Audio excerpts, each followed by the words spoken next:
What's up, everybody? I am Paul Doski with my lovely fiance, Tessa Baker. And you know what? We're not even going to tell you the name of the show anymore. You should know. That's why you're here anyway, is listening. So, yeah, let's just get on to it.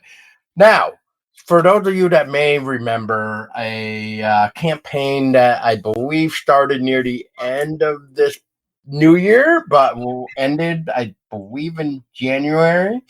And unfortunately didn't make it to their goal at the time. So now they're back for round 2. And with us, we're here to talk about one specific universe. And it's going to maybe grow into it, but that's why we're here to find out. And that, ladies and gentlemen, is the creator of the Amelia Sky universe, Jermaine Boyd. Awesome. It was great to be on. Well, thank you, Jermaine, for, allowing us to talk with you. No, not a problem. Yeah. Now, just out of curiosity, Jermaine, is kind of what got you into like the weird horror genre and like the comic universe? Yeah, I've always been a fan of horror. I've been a giant fan of sci-fi. Ever since I was a kid, I can remember sitting down and with my mom and watching Star Trek and watching Twilight Zone and reading books on sci-fi. So that's kind of where I started my beginnings when I was a kid. As for the comics, I was a giant comic fan when I was a kid. My first graphic novel was The Dark Knight Returns, and that kind of pushed me into the whole comic book industry. My original place, I guess, medium would be movie writing, script writing. That's what I went to school for directing. But some of my stories, I wanted to give more of a fan following, so I decided to bring those stories into the comic book universe. Very cool. Very cool. Yeah, when I used to be little, I used to be like into the Batman detective series, and then as I grew older, I kind of went out of comics for a while. And then I think it was last year maybe or some shit. I don't know. Maybe 2 years ago is when I would just like, you know what? I haven't read a good comic in forever, and there seems to be some good ones coming out, so I'm gonna try to get back into it. And here I am now, and here we are talking. So, because of the fact that we're talking to you, is I want to also mention for those that do not know your series too, is your Amelia Sky universe has a very cool way of having like a watercolor feel. And, yes.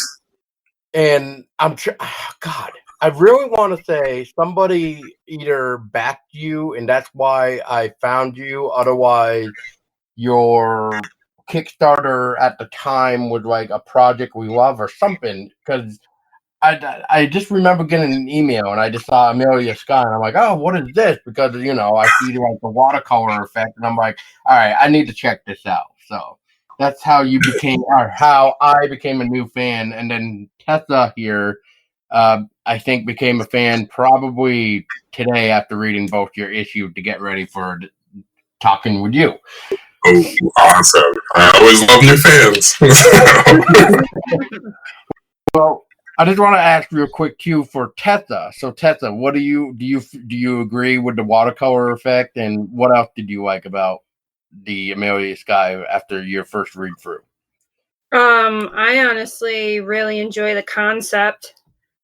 The monsters, or should I say the creatures. I am a big fan of the dog, Ace. Great name.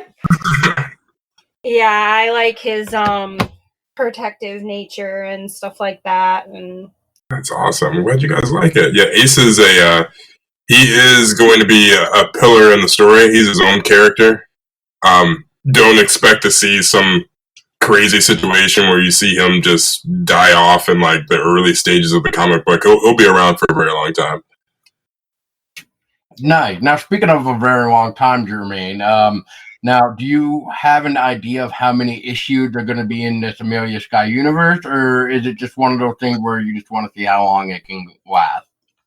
Right now, I have a total of 8 volumes. So There is 6 issues per volume. So we're looking at, I'd like to get to at least 100 and 120. And that's probably where it's going to end at. That's where it will transition off into something different. But yes, it's actually it's going to be a pretty big epic story. I would say. Wow. So, for those also listening, Jermaine, can you tell us a little bit about Amelia Sky for those that may not know what it is that is listening? Of course, she is a 12-year-old, very sassy, very smart girl. She wakes up in New York City and is at a high rise where it is right after the, I guess, apocalypse. So it's post-apocalypse. Most of the people in the world have gone, and she's just trying to figure out what her place is within this world. When she wakes up, she has no memory of who she is or where she came from. So she's kind of wandering around trying to find someone who can help her. She ends up meeting a couple of friends along the way that can offer her a little bit more information about what's going on within the universe. And from there, she kind of gains a little bit more knowledge of who she is to be able to go and find who made her parents. And it kind of it snowballs from there. Right. Yeah. I mean, we saw like something weird was going on at the very beginning of issue 1, where it looked like her parents knew what she was, even though they were trying to, like, I don't want to say too much, but it just makes more sense if somebody knows what I'm talking about too, which is like they were even trying to kill off their own daughter. So that was very interesting because it's just like, oh wow, like the parents would even go so far to, because of the fact that their daughter isn't normal, and they would even try to create almost like an accident because of the building crumbling apart. Exactly. I wanted to make sure that I allowed the utmost suspense.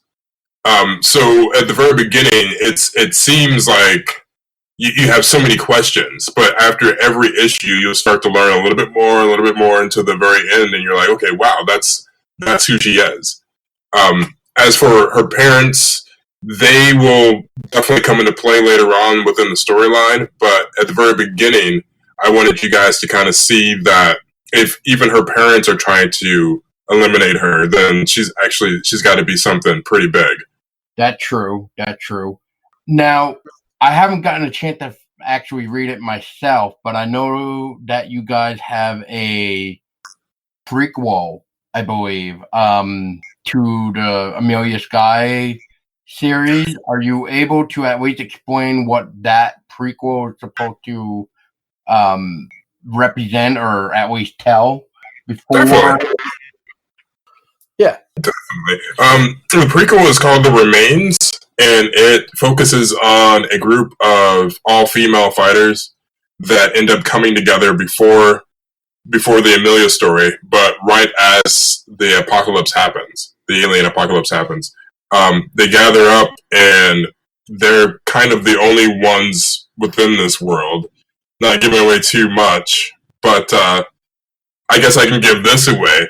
The world is pretty much filled with all women. All the guys are gone now. So it's going to focus on this elite group of soldiers and survivors who get together, and they call themselves the Remains. And it's going to tell you a little bit about how they came together, but also it's going to tell you about how the world ended. And then all the way up to the point where you see Amelia wake up in the high rise. Later on in Amelia's story, you'll start to learn more about, you'll start to get this sense of the Remains are kind of here and there and everywhere. And she's trying to eventually she's going to try to go in and find the Remains. Awesome. Now I gotta like go and get this prequel thing if I can like read it myself, and that way I can at least say I've read everything. But yeah.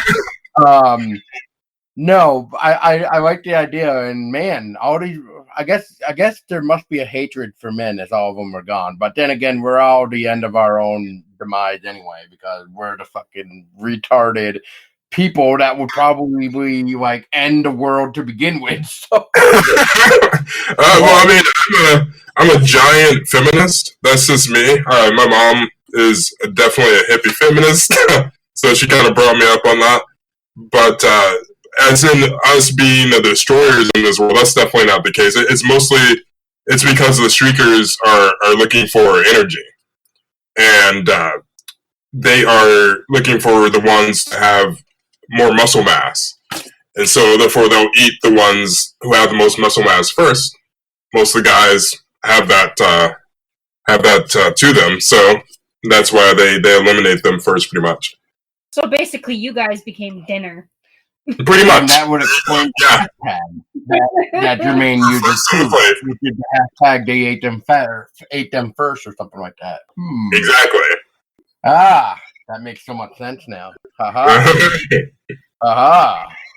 Now, before I blabber on even more, but the only question that I can think of before, if Tessa wants to say something too, because I just don't want to hog the whole thing. Oh, you're fine. I can jump in if I think of anything. But the one thing that I saw, or I saw or read, whatever, is that you guys are planning on having different type of creatures, like the first episode. Wow. Well, I guess we could call it that, because that's technically what a damn comic is. It's like it's an episode. It's like a TV show. It's like, oh, you get this so much, and then you gotta wait. Well, exactly. I wrote when I initially wrote this, it was a TV show, and I ended up just adapting it to comic books. But yeah, we can call it that, sure.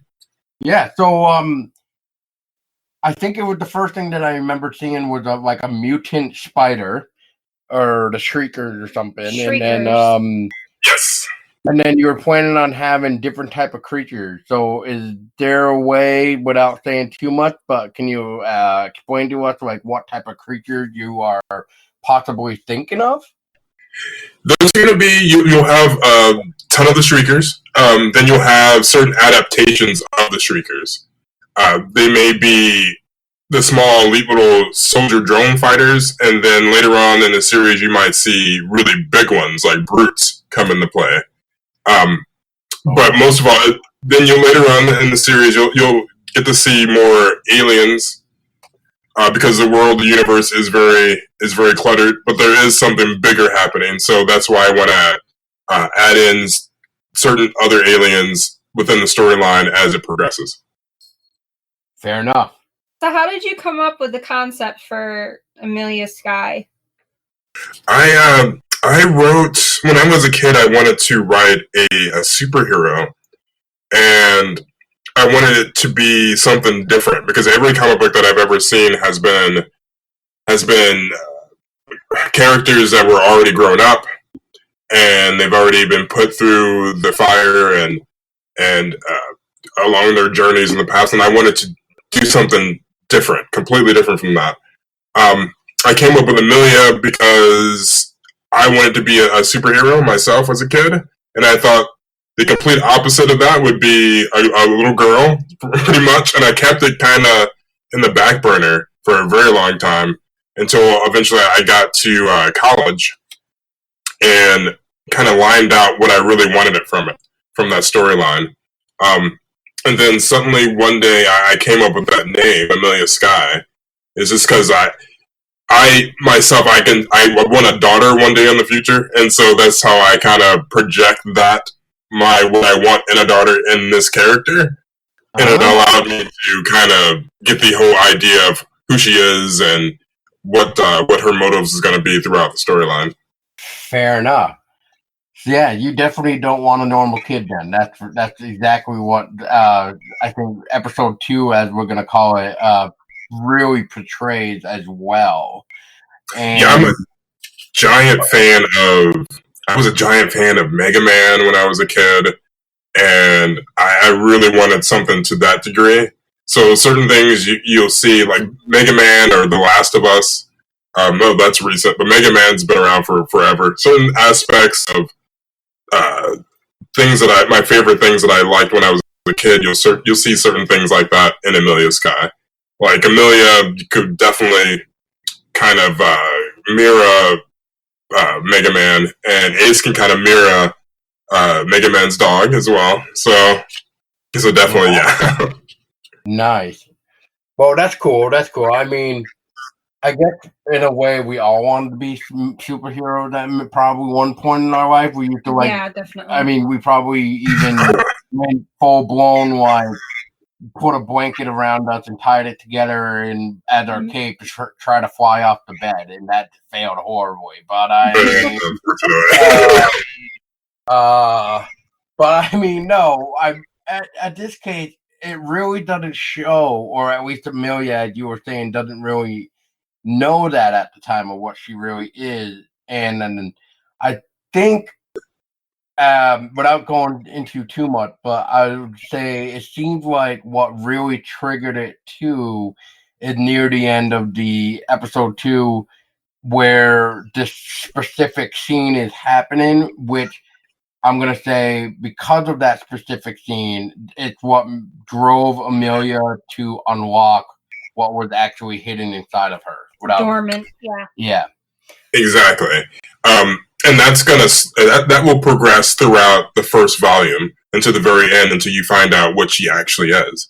And I wanted to try to make sure I pull the slow burn on that as much as possible, but not to the point where you were uninterested anymore. With Amelia and her powers, they'll start to, every issue you'll start to get a sense of how strong she really is and what she's capable of. And speaking of like characters, let me rephrase this.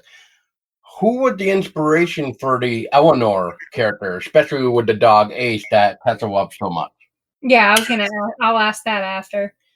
Sure. That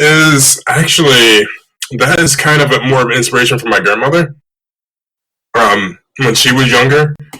And then it's a combination of my mother as well.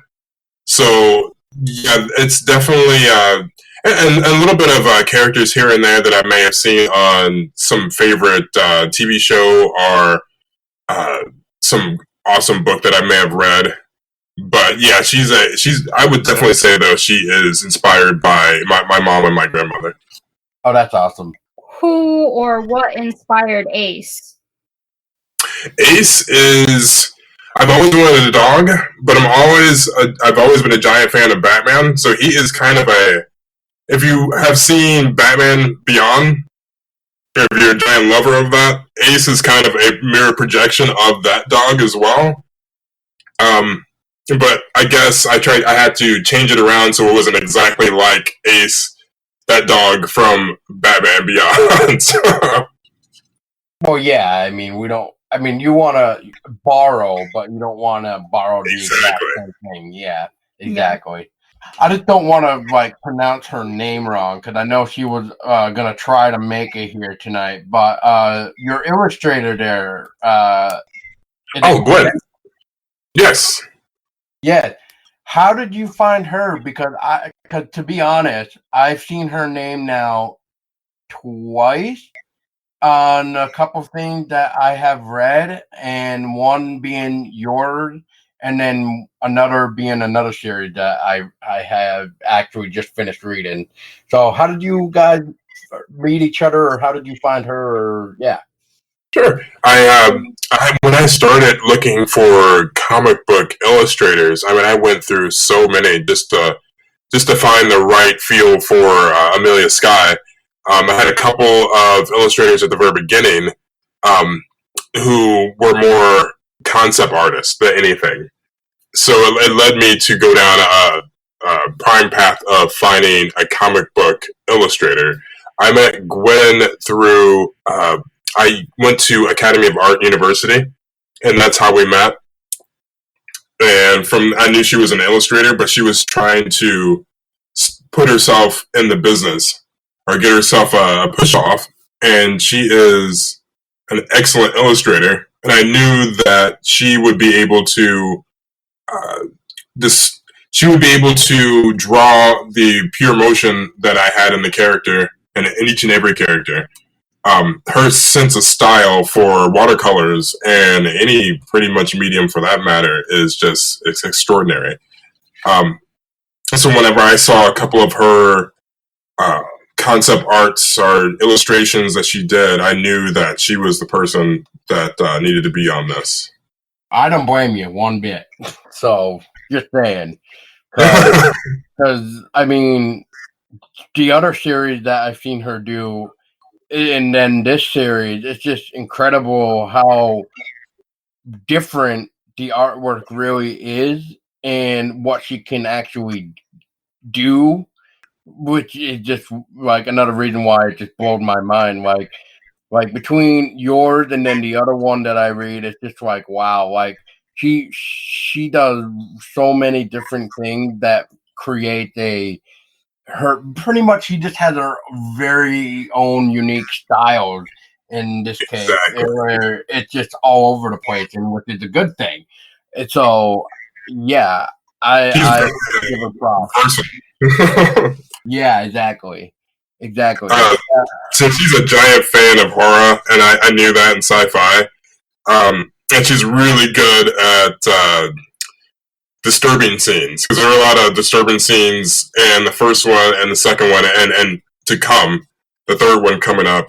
Just throughout the series, there's a lot of disturbing scenes that need to be like very detailed, like in a certain way, and have a certain mood about it. And Gwen just knocks it out of the park every single time.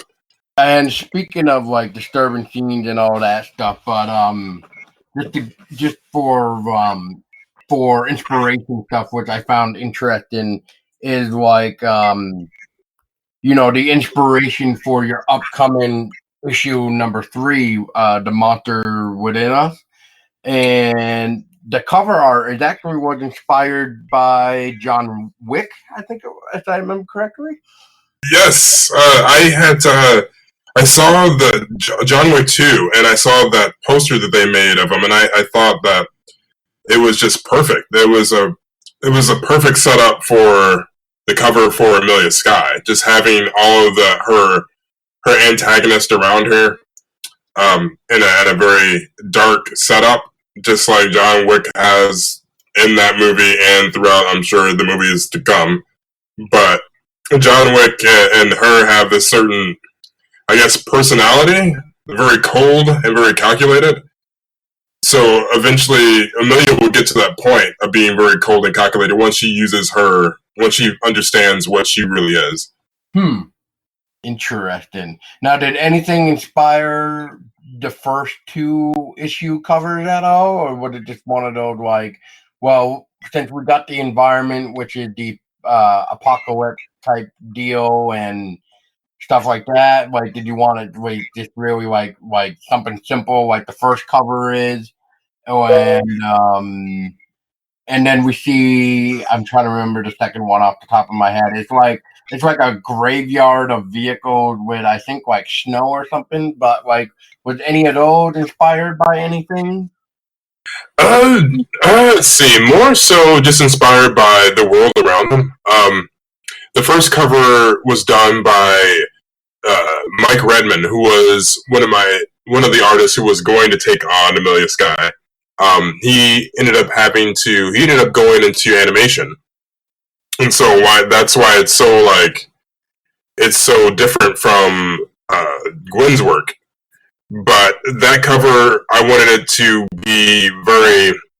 have the feel of desolation, and you to know that there's a lot of people dead. So her standing upon this pile of skeletons and bones and all that, it just made a feel for the entire story going through. For the second issue, that is of Eleanor walking down a long, just isolated, desolate path of just carnage and cars and people everywhere. And I wanted to show you, the audience, how strong she was as a character to be able to walk that line without anybody around her and still stay safe. Fair enough. Yeah, I mean, it seems like the lead females are coming back stronger now too. Like, and I'm just talking like in general too. Like whether it be books, TV shows, movie. For a longer time we've never really seen too much of a lead female protagonist, and except for like back in the day with like Alien and stuff. But then it's mainly a male protagonist, and then it seems like nowadays you can't really watch or read something without there being a lead female protagonist. And I'm not trying to say that's a bad thing.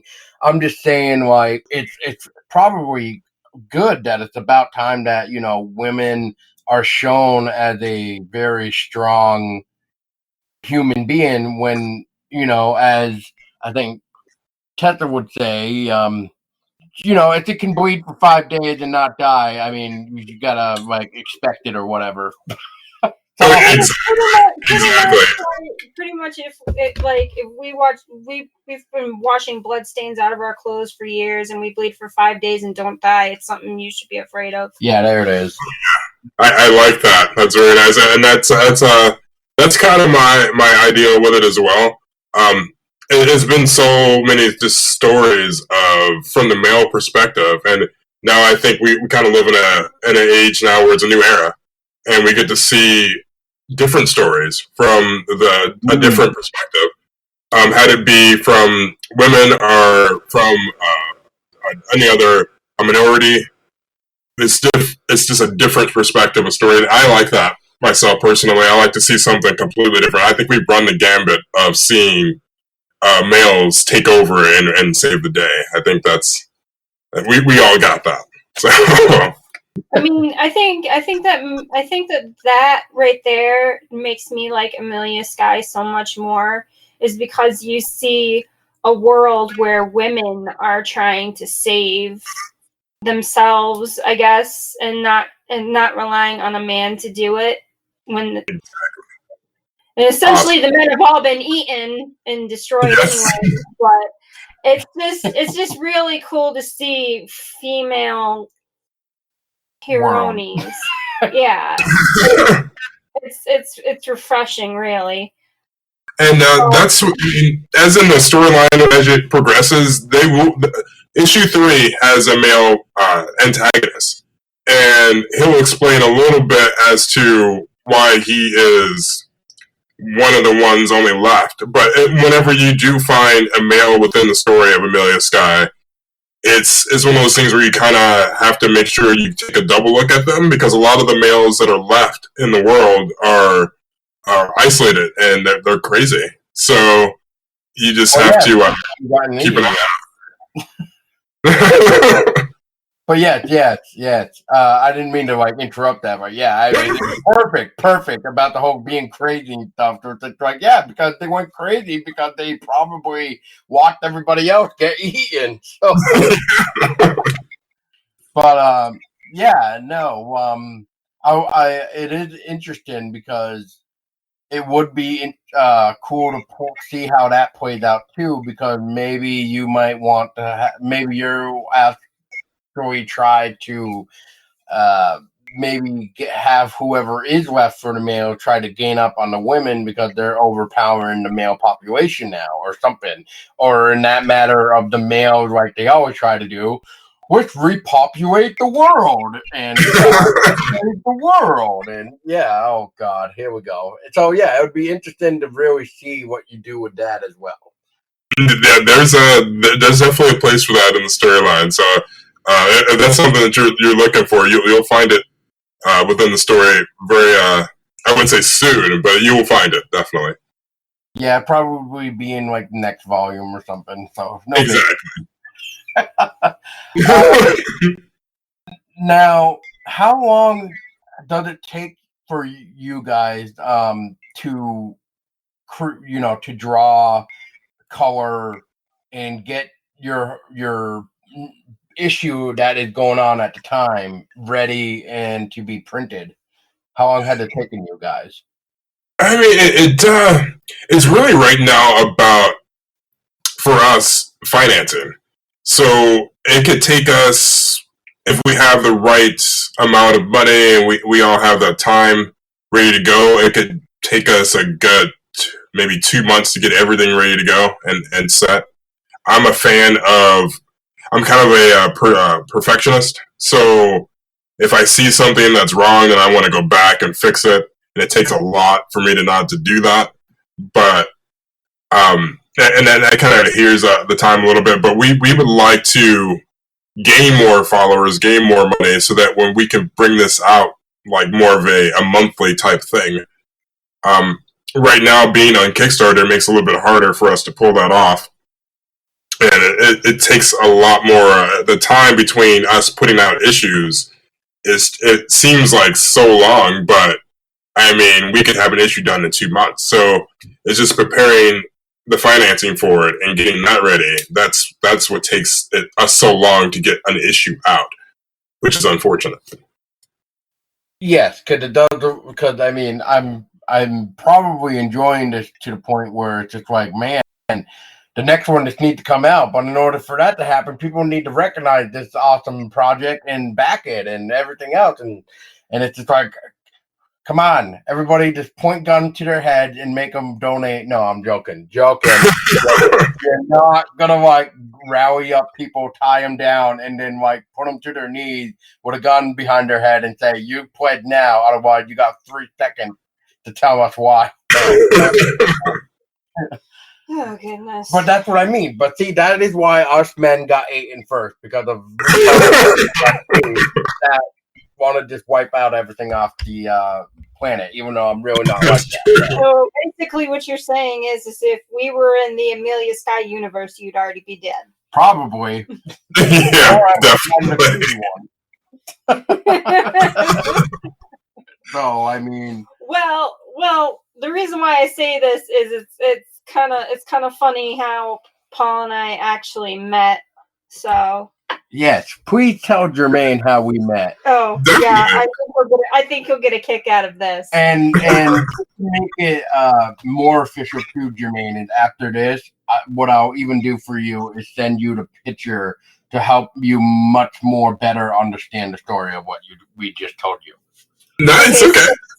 Okay, so basically how Paul and I met is we met through a mutual friend of ours who's a photographer, and she was doing a project with Paul, a photography shoot with Paul for the Faces of Death.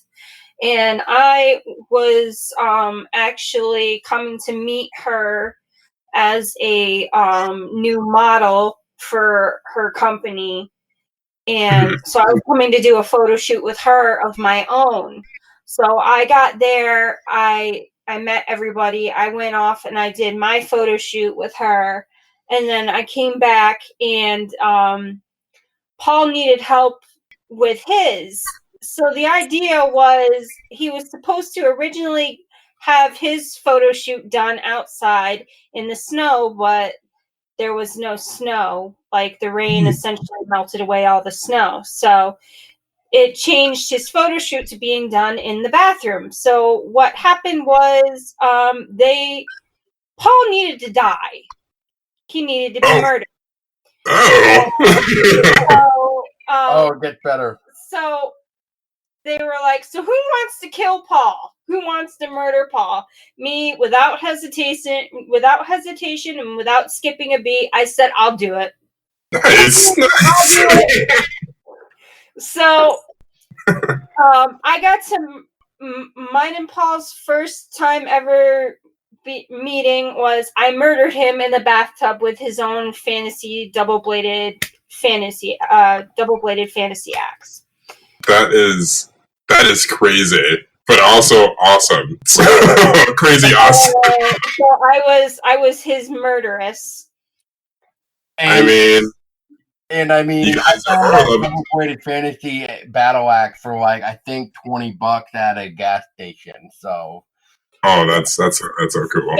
So after that, we became friends through social media, and over like 6 or 7 months, we became best friends. And then one day we decided, let's take it to the next level and become a couple.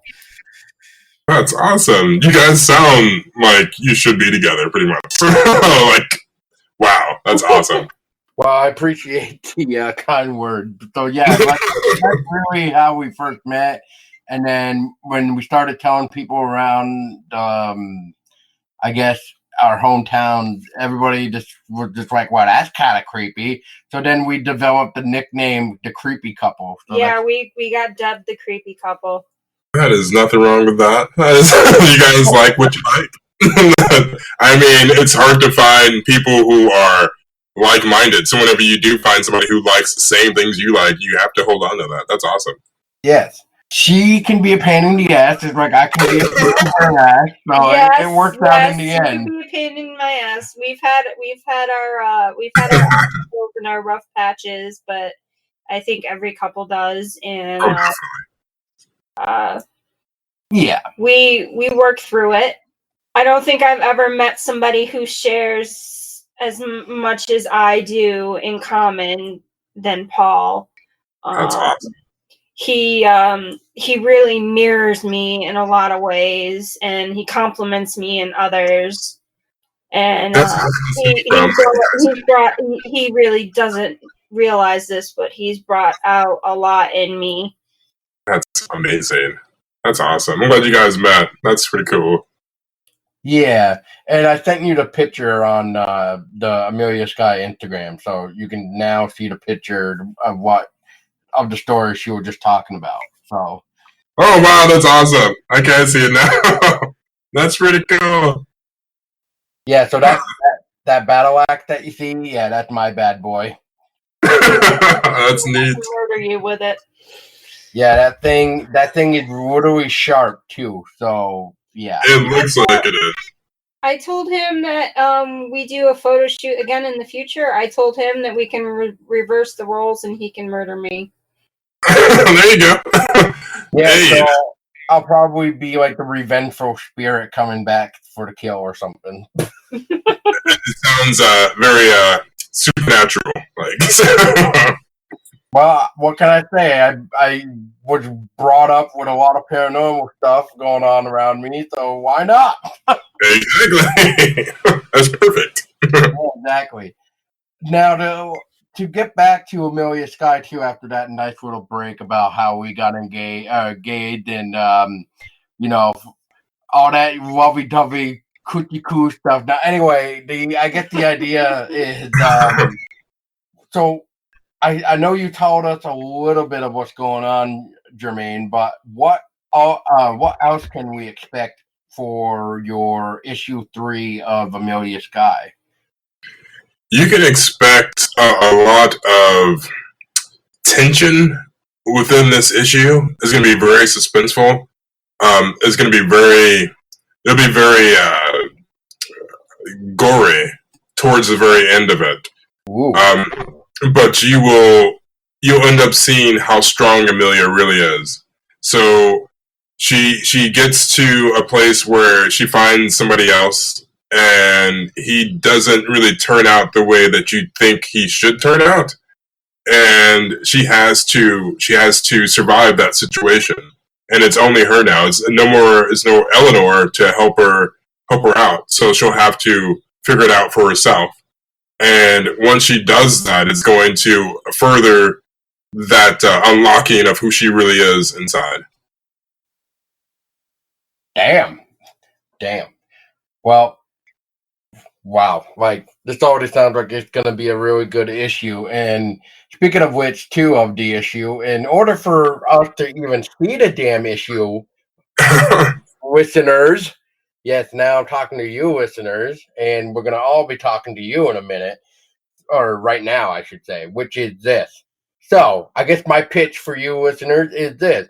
So, what you're going to do is you're going to stop listening, hit the pause button after I tell you to hit pause. So, you're going to go to Kickstarter.com. You're going to type in the Amelia Sky issue number 3, The Monster Within Tells You. Because I apparently got the name wrong. But anyway, so the Monster Within Tells You, and you're going to back it. Why? Because, well, let's see. If you want to see issue 3 to continue the story of this amazing watercolor Amelia Sky universe, well, I guess it just needs to be funded. So that's exactly what you're going to do. And then what you're going to do is you're going to message Jermaine and be like, oh, guess what? I got told, I guess, I needed to come and tell you that I pledged. And that's exactly what you're going to do. So good. So, all right, pause right now, go back it, and then come back and listen in. Okay, here we go. Welcome back, listeners. Now, that hopefully you pledge. If not, well, maybe this will make you want to go and pledge. Right, babe? All right. And Jermaine, which is this? So we got 29 days to go on your Kickstarter. You got roughly a little bit over 1,200 of your 3,500 goal, and your campaign ends on Friday, July 5th. Now, what kind of rewards can people get for backing your second round of trying to fund this amazing project? Well, you'll get some pretty awesome swag. You'll get Amelia Sky limited edition T-shirt, a hoodie that we are offering.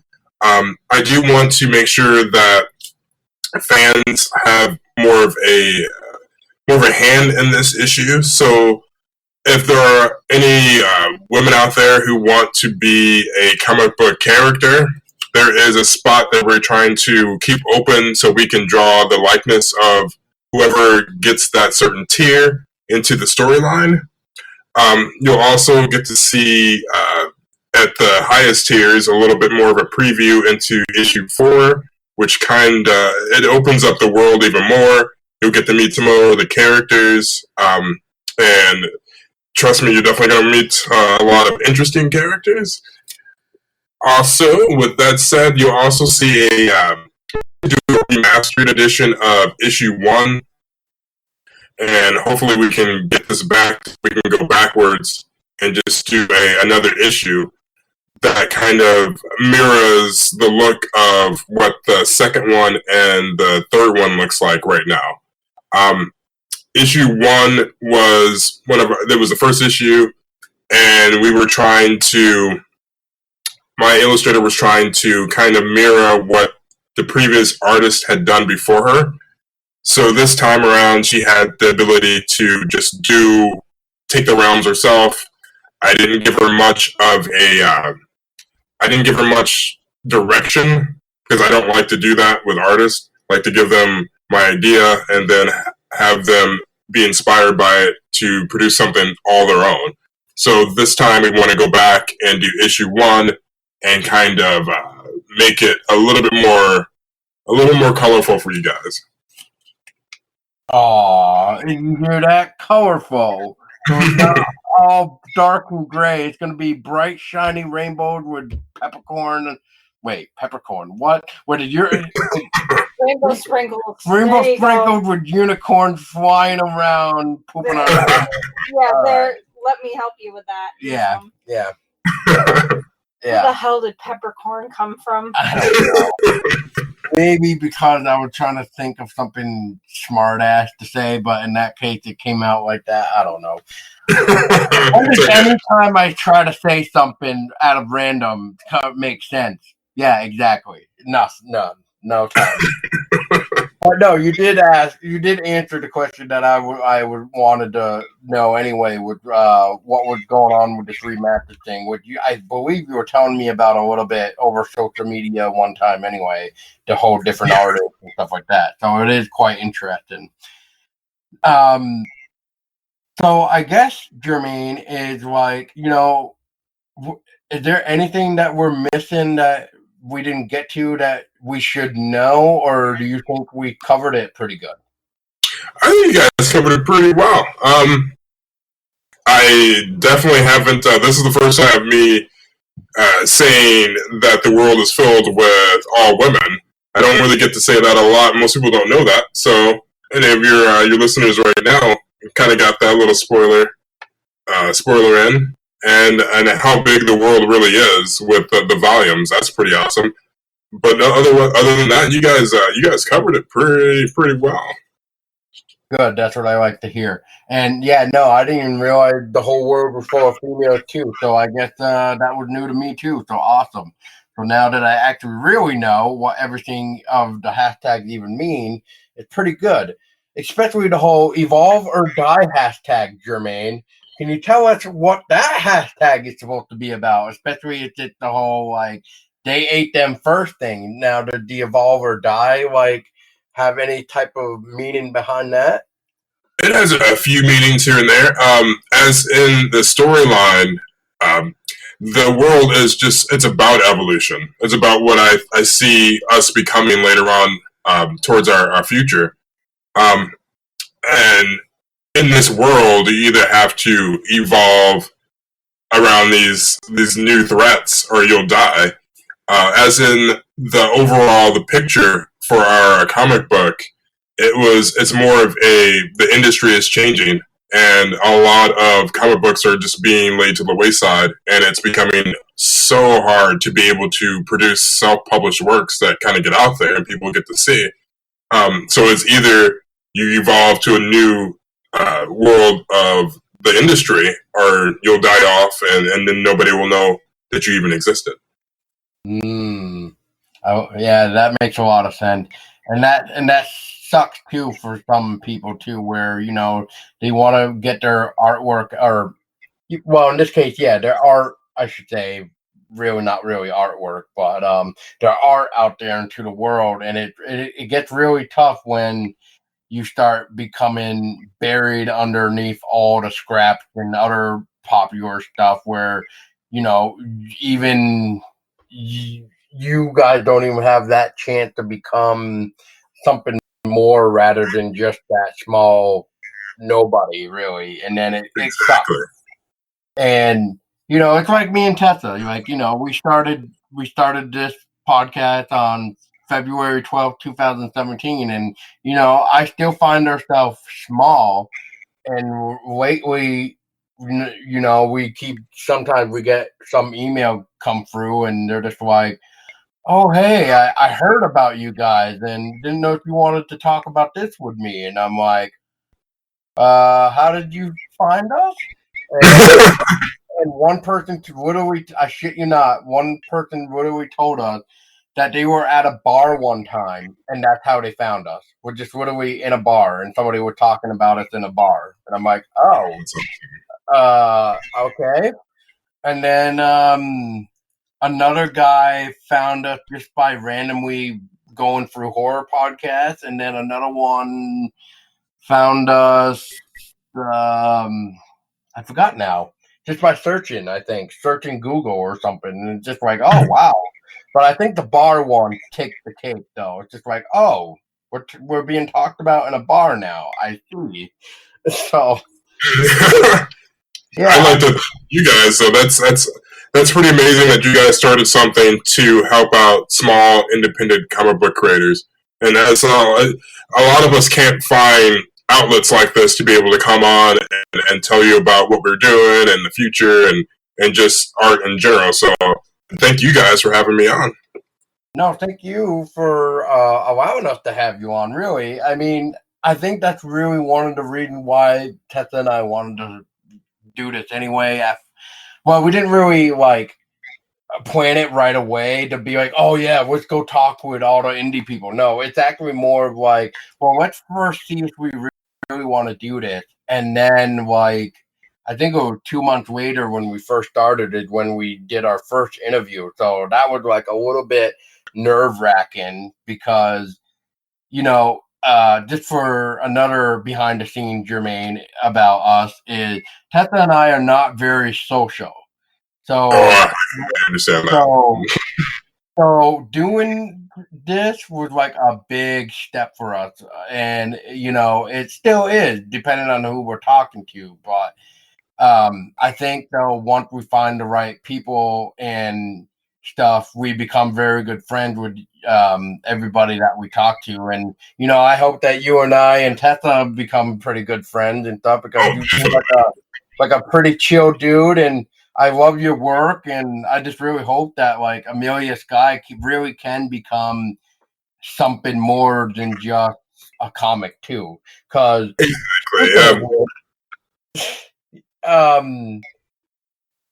you even had ideas about Amelia Sky if it was going to become a TV show. This is who would play who. So yes, it's going to come a time where we do have. That is ultimately my goal in the end, is to make it an animated show. Eventually, down the line, live action. But I do that is where my main talents come from, is in directing and screenplay writing. Done a lot of movies here and there, but that's what I primarily want to do with my life. So I want to be able to bring Amelia eventually into a different medium, and then from there have it progress. We are trying to get into Comic-Cons right now. We haven't been into any of them, unfortunately, due to some financial situations, but you can hopefully see us soon within this year going to some Comic-Cons and starting to introduce Amelia to the comic book industry. Well, I will say if you guys are somehow around in the fall in the New York area, we could probably see you there. Definitely. That's on New York Comic Con. We definitely want to. I do have plans to try to make it to that as well. So, yeah. Well, I don't know if we would go to that big one, which I hear is very great, but I know there's also the Albany Comic Con that's going on in the fall. They actually just had one this past weekend, and I met some horror comic people there too, so it was great. And they're planning on doing another one this coming fall in Saratoga and Albany, so it's going to be a crazy month. And plus, October is going to be my birth month, so that's perfect. So yeah, exactly. A lot of things that we want to do in that month. So we probably want to go back to Salem. Probably want to hit one of the Comic Cons again, and yeah, it's going to be a crazy month. Definitely want to go back to Salem. Yeah, that was fun. Salem sounds awesome. Hopefully, that's a shipping deadline for us is around Halloween time. I like to be able to start the new issue 4 around Halloween time, in the fall. So yeah, that's awesome. Well, hopefully, Jermaine, I can my birthday gift could be like a preview of issue 4. No, I'm joking. For you guys, definitely. Oh, well, we would be honored to do an early preview review for you or something. So it would be definitely we'll do something for you for sure for that. We try to do anything we really can for people that give us anything early, just because it means a lot to us too. So yeah, my birthday's next week. Oh, happy pre-birthday. Oh yeah. That's another funny story, Jermaine. I'll let you tell that one too. I think it's funny when you tell birthdays. Really? Really? You got to think about it? Okay. Wow. You can tell this one. Holy shit. Oh my God. All right. Which birthday? We've been together for almost 4 years. Crap. Here we go. All right. So not only do we share the same interests and all that crap. Oh, yeah, that. Oh, see, now she freaking remembers. Oh my God. Well, you said speak out. That's for not remembering. We both shared we were both born on the 13th of the month. He was born October 13th. I was born June 13th. That's awesome. That's a sign. Yep. See, exactly.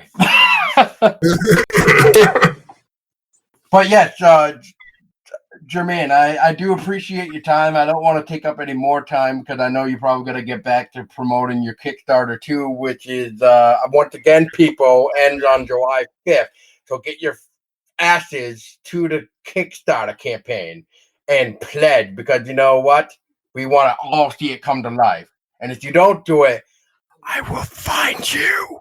And,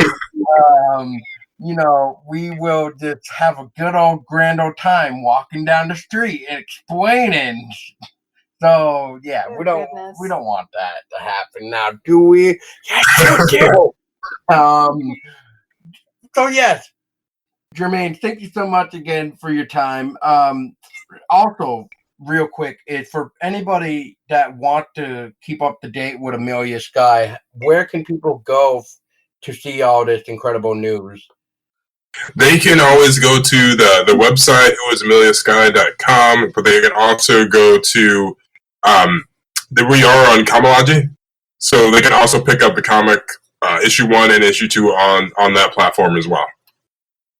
Oh, cool. Yes.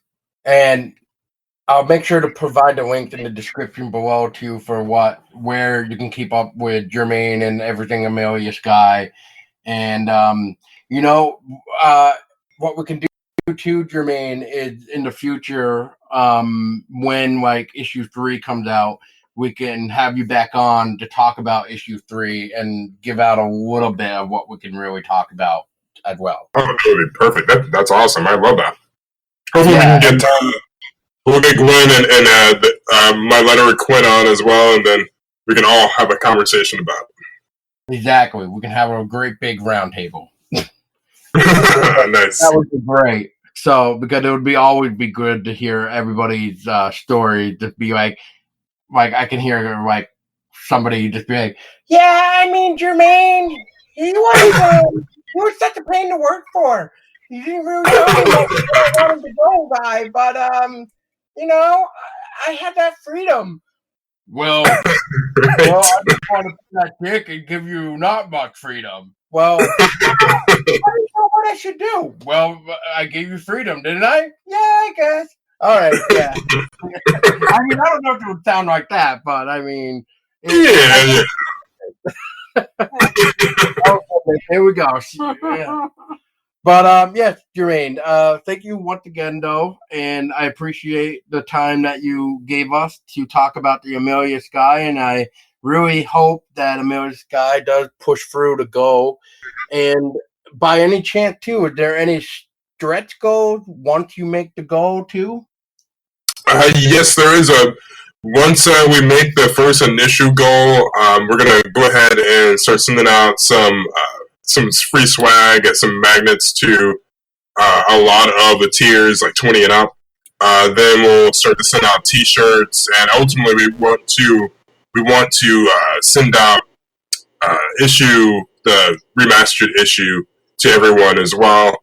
And the ultimate goal right now is to make some pop figurines, a custom pop figurine for everyone to have a little Amelia around the household. That would be cool. That would be cool. That would be right into my little vault of stuff. So, yeah. So, if that were to happen, your thing would be like, right in the vault. Pretty much never, ever going to be touched again. Nice. Yeah. So, but yes, thank you again, Jermaine, and we'll definitely have to have you back on for sure in the future, and maybe like after Halloween or something, or Thanksgiving, because it's gonna be that crazy. Actually, or it should be probably after Thanksgiving or Christmas, because Halloween is such a month to head into where it gets so crazy. So I guess we'll all have to. October is usually a busy month for us. Anyways, yeah, but we'll figure it out. Once we get it funded, once we get it funded and finished, I'll make sure to reach out to you guys, and you guys can preview the entire issue 3 before it's sent out to everybody. Whoa. Oh, that would be amazing. Oh, God. Well, I guess we know what you can do there, feel Tessa. Honored. We would definitely feel honored. Awesome. So, I appreciate it, Jermaine. And for everybody listening, go for support Jermaine's amazing stuff. And not just Jermaine stuff, but everybody that's even working on the project deserved to be known that they're doing a great job. Right, everybody? All right, now, I know everybody, we can't just... Jermaine can't hear it right now, but we'll just do this. Okay, now Jermaine just needs to hear that from every time somebody listens to this episode. He's gonna hear. So yes, so make sure that happens. And for every dollar spent, another baby gets saved in the world That's of true. Amelia Sky by Ace, because we Very don't want him to die first. Exactly. So every time you donate a dollar or even more, because every dollar counts the same in a baby. So the higher the pledge, the more babies you can save, right, Jermaine? That's true. Right. Now, on that note, everybody, thank you for so much for listening, and make sure that the monster inside you does not tell you what to do, even though I probably did sound like a monster a second ago telling you. But in that case, it's all good. Make sure to help get Amelia Sky funded, because it is great. And just tell Jermaine that if you do back it, that you were sent by the Everything Horror team. And he would probably come back and say, dude, I hear you guys so much that stop it, okay? Just stop it. Whoa. But on that note, thank you guys so much for listening. My name is Paul Dosky, joined by my lovely fiance, Tessa Baker. And we want you all to remember to stay scary.